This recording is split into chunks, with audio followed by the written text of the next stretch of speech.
Set B का question number 21 देखते हैं। शॉर्ट आंसर्स के क्वेश्चंस हैं।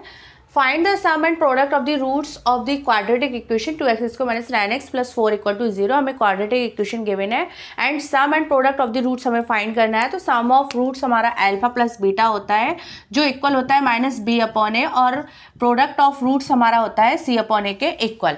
तो अब इसको स्टैंडर्ड फॉर्म के अकॉर्डिंग ये हमारा a है, ये हमारा b है और ये हमारा c होता है। a coefficient of x², b coefficient of x and c is constant. So x² का कोफिशिएंट हमारा 2 है तो वो x का कोफिशिएंट 9 है, लेकिन यहाँ पर माइनस साइन कभी मत भूलना क्योंकि हमारी स्टैंडर्ड इक्वेशन में प्लस होता है।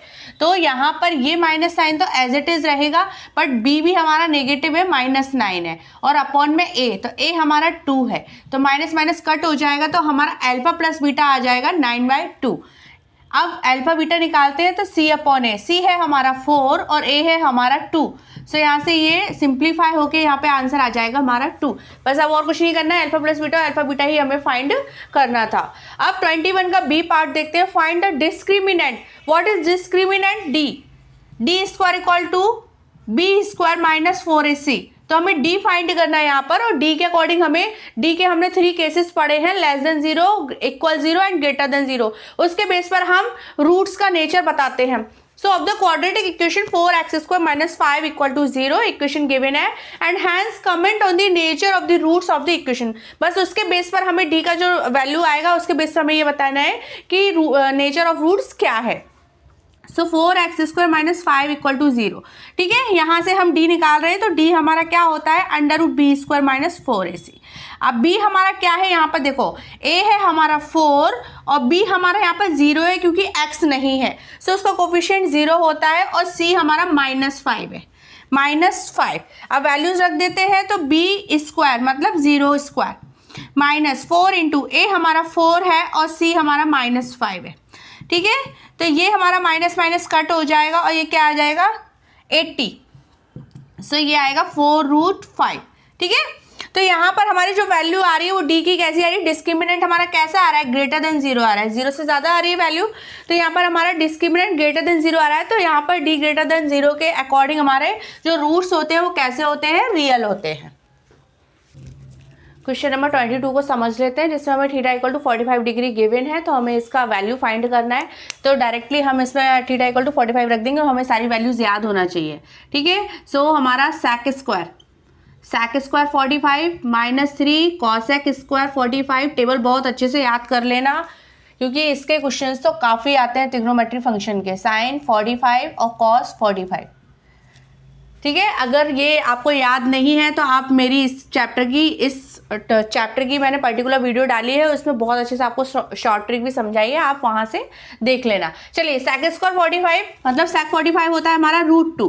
सो √2 होल स्क्वायर, 2 मल्टीप्लीकेशन में -3।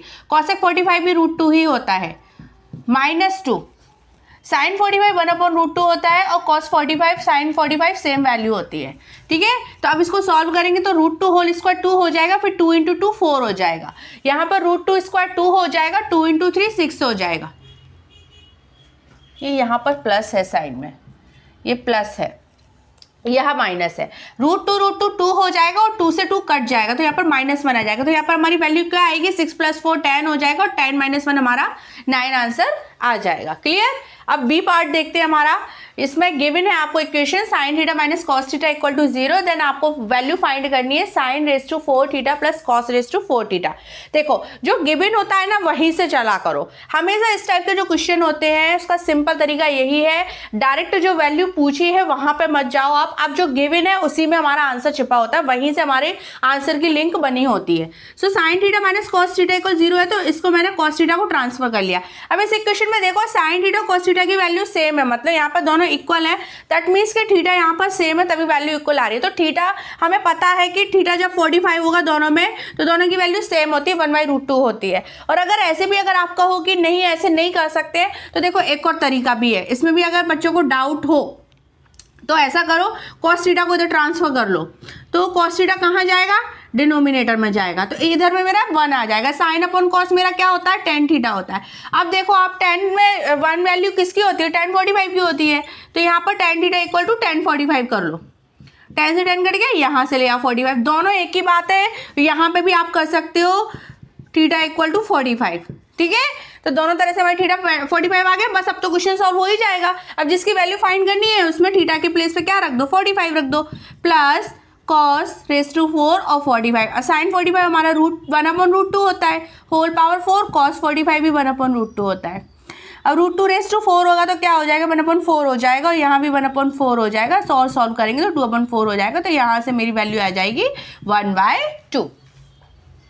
23 समझते हैं। If a fair coin is tossed twice, एक कॉइन है उसको 2 बार टॉस किया है, सो प्रोबेबिलिटी फाइंड करनी है एट मोस्ट 1 हेड, मतलब ज्यादा से ज्यादा उसका एक हेड तो हो और एक हेड नहीं भी हो तो भी चलेगा। एट मोस्ट का मीनिंग ये होता है यहाँ पे।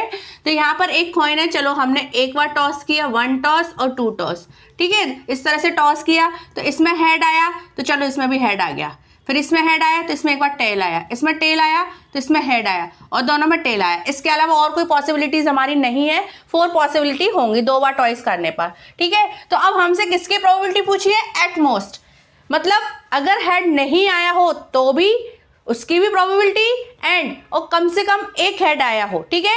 यहाँ पर एट मोस्ट और एट लीस्ट 2 वर्ड याद रखना।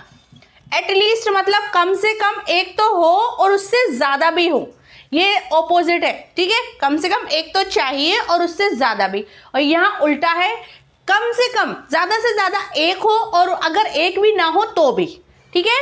तो यहाँ पर एटमोस्ट समझ आ गया। तो देखो कौन कौन सी है, इसमें तो दोनों में ही आ गए, और इसमें, और सॉरी ये वाला नहीं है, 2 तो लेना ही नहीं है ना, एक ही लेना है, तो एक हेड इसमें, एक हेड इसमें, और एक नहीं है ये भी। तो कितने फेवरेबल आउटकम हो गए, 3 हो गए, ठीक है।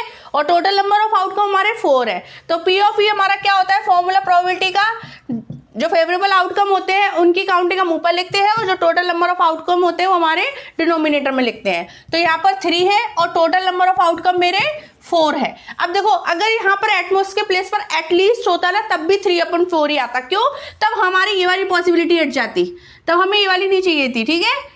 क्या, एटलीस्ट 1 हेड, कम से कम एक हेड तो हो और एक से ज्यादा हो तो भी, तो ये वाला पॉसिबिलिटी आ जाती। तो होता तो 3/4 ही, ये हट जाता, तो 1 2 3 3/4, क्लियर। अब 24 क्वेश्चन को समझ लेते हैं। ये फर्स्ट चैप्टर का क्वेश्चन है।